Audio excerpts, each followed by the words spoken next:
ఈ వీడియోలో total 5 fastest moment tutorials అయితే చెప్తాను. ప్లస్ మూమెంట్ ఒక్కసారి ఇంక్రీజ్ చేయడం వలన యాక్యురసీ ఒక్కసారి అయితే డౌన్ అయితే అయిపోతుంది. దీనికోసం కూడా మైండ్ బ్లోయింగ్ టిప్స్ అయితే చెప్తాను.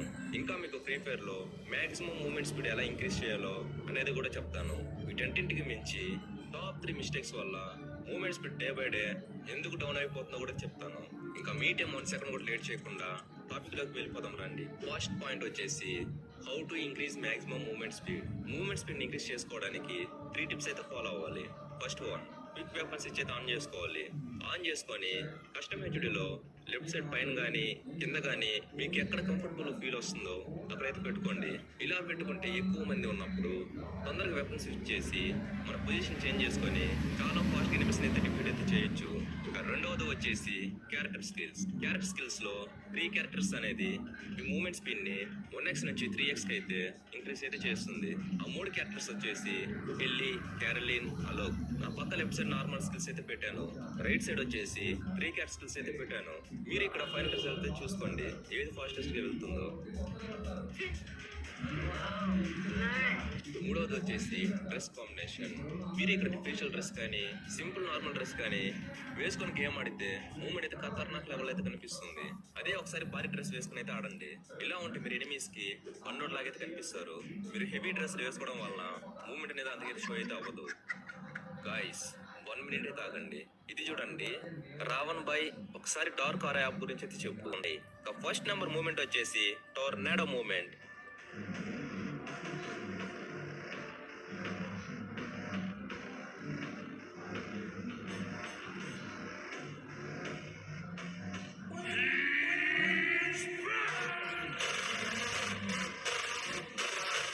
పర్ఫామ్ చేయాలంటే రన్ చేసి రౌండ్ కి ఇలా స్క్రీన్ రొటేట్ అయితే చేయండి. బట్ మనం కానీ చూసుకుంటే వర్క్ కానట్టయితే కనిపిస్తుంది. అదే ఆపోనెంట్ పిఓవిలో ఇదిగో ఇలాగైతే రౌండ్ అయితే కనపడుతుంది.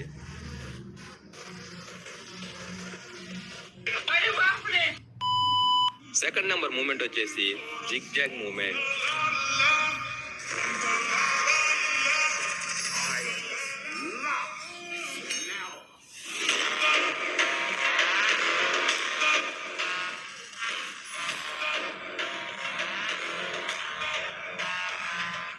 ఇది పర్ఫామ్ చేయాలంటే రన్ లో ఉన్నప్పుడు స్క్రీన్ ని రైట్ టు లెఫ్ట్ అయితే రొటేట్ అయితే చేయండి. ఇది చేసేటప్పుడు మిస్టేక్ గాని వస్తే ఎనిమిది కొత్త బాల్ అయితే కొడతాడు. ఇలా కాకుండా ఇంకోలా ఫాస్ట్ గా స్క్రీన్ ఇలా రొటేట్ చేస్తే మన పిఓలో బాగుంటుంది. కానీ ఎనిమి పిఓలో మాత్రం ఇలా ఉంటుంది.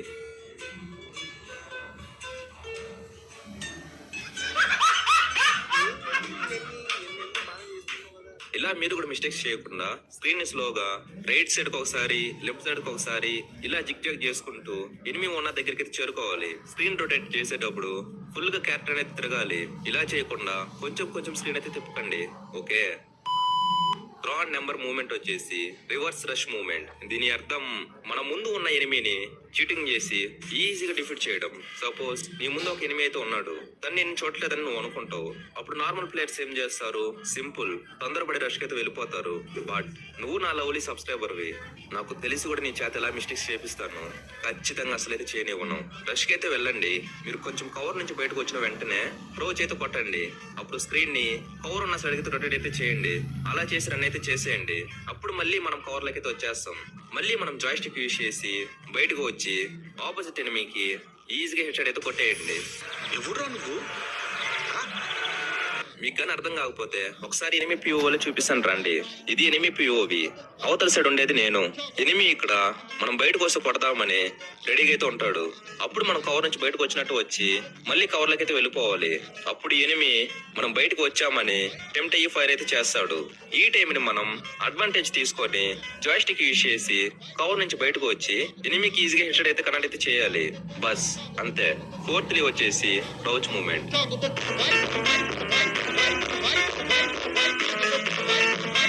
ఇప్పుడు మీరు సింపుల్ గా దీన్ని పర్ఫామ్ చేయాలి అంటే ఇప్పుడు రైట్ సైడ్ ఫింగర్ తో ఫుల్ గా స్క్రీన్ రొటేట్ చేసి మళ్ళీ left side screen character side నుంచి ఇలా ఫుల్ గా రొటేట్ అయితే చేయండి. మనకి ఇక్కడ ఫింగర్ ఇక్కడ నుంచి ఇక్కడికి వచ్చినట్టు చేస్తే మనకి పర్ఫెక్ట్ క్రౌచ్ మూవ్మెంట్ అయితే ఈజీగా అయితే వస్తుంది. సో మీరు కూడా ఈ మూవ్మెంట్ అయితే ట్రై చేయండి. ఎనిమీస్ అయితే ఫుల్ గా కన్ఫ్యూజ్ అయితే చేయండి. ఇలాంటివి ఎన్నో మంచి టిప్స్ అండ్ ట్రిక్స్ మూవ్మెంట్స్ అన్ని ప్రొవైడ్ చేసిన కానీ మీ నుంచి మాత్రం జంప్ మూవ్మెంట్ ఇది ఒక కవర్ తీసుకోవడానికి అయితే ఈజీ అవుతుంది. ఇది చాలా ఈజీ. సపోజ్ నువ్వు కవర్ అయితే ఉంటావు. ఇప్పుడు నువ్వు ఈ కవర్ నుంచి రెండో కవర్ కి అయితే వెళ్ళాలి. బట్ నీ దగ్గర గ్లూ వాల్స్ వగేరా ఏం లేవు. ఆపోజిట్ నీ ఆపోనెంట్ అయితే ఉంటాడు. నార్మల్ ప్లేయర్స్ ఏం చేస్తారు, ఎలాగైనా రన్ చేసుకుంటూ ఉంటే ఉంటాం పోతే పోతాం అని అనుకుని అయితే వెళ్ళిపోతారు. ఎనిమీ కూడా ఇలాంటి టైం కోసం అయితే వెయిట్ చేస్తూ ఉంటాడు. కానీ మనకి ఎలిమినేట్ అవ్వడం అయితే ఇష్టం లేదు. ఇలాంటప్పుడు మనం ఏం చేయాలి అంటే మీకైతే మెల్లిగా చెప్తాను రండి. మనం కవర్ లోకి వెళ్ళేటప్పుడు ఎనిమీ మన హెడ్ ని టచ్ చేయకూడదు. సింపుల్ గా జంప్ చేసి వెనక్కి తిరిగి ఏదో గన్ తీసుకుని ఫైర్ చేయండి అంతే. బస్ హోగయా. అప్పుడు మనకి మీ హెడ్ కి అయితే ఏం లాక్ అయితే అవ్వదు. ఆపోనెంట్ ఎనిమీ అయితే కన్ఫ్యూజ్ అయితే అవుతాడు. Last and final top 3 movement mistakes. Number 1 over movement. చాలా మందికి అనిపించేది ఏంటి అంటే ఫాస్ట్ స్క్రీన్ తిప్పేసి ఫైర్ చేసే ప్రో అయితే అయిపోతాం అనుకుంటారు. మూవ్మెంట్ అర్థం కాకుండా ఓవర్ గా ఇస్తే ఏమనేది షేక్ అయితే అవుతుంది. బుల్లెట్స్ అనేది మిస్ అయిపోతాయి. ఎనిమీ మనకి ఈజీగా అయితే హెడ్ అయితే ఇస్తాడు. మూవ్మెంట్ అంటే స్క్రీన్ ఫాస్ట్ రొటేట్ చేసడం కాదు. ప్రతి మూవ్మెంట్ కి రీజన్ అయితే ఉండాలి. నెంబర్ 2 క్రాస్ హెయిర్ డిసిప్లిన్ లేకపోవడం. ఒక లెజెండ్ సీక్రెట్ ఏంటి అంటే బ్రెజిలియన్ ప్లేయర్స్ ఆల్వేస్ హెడ్ లెవెల్లో క్రాస్ హెయిర్ ని సెట్ చేసుకుంటారు. అందుకే వాళ్ళకు ఒక చిన్న స్మాల్ ట్రై చేయగానే ఇన్స్టాంట్ హెడ్ షాట్ అయితే పడిపోతాయి. నెంబర్ 3 స్టైల్ కోసం గేమ్ ప్లాన్ అయితే స్పాయిల్ అయితే చేసుకోవడం. Mistakes, unnecessary jumps, 360 moves, risky place. దీని రిజల్ట్ ఏంటి అంటే మంచి మూవ్మెంట్ క్లిప్స్ అయితే వస్తాయి కానీ మ్యాచ్ మాత్రం లూజ్ అవుతాం. మనం రీసెంట్ గా పెట్టిన 1 tap head shot tricks video కింద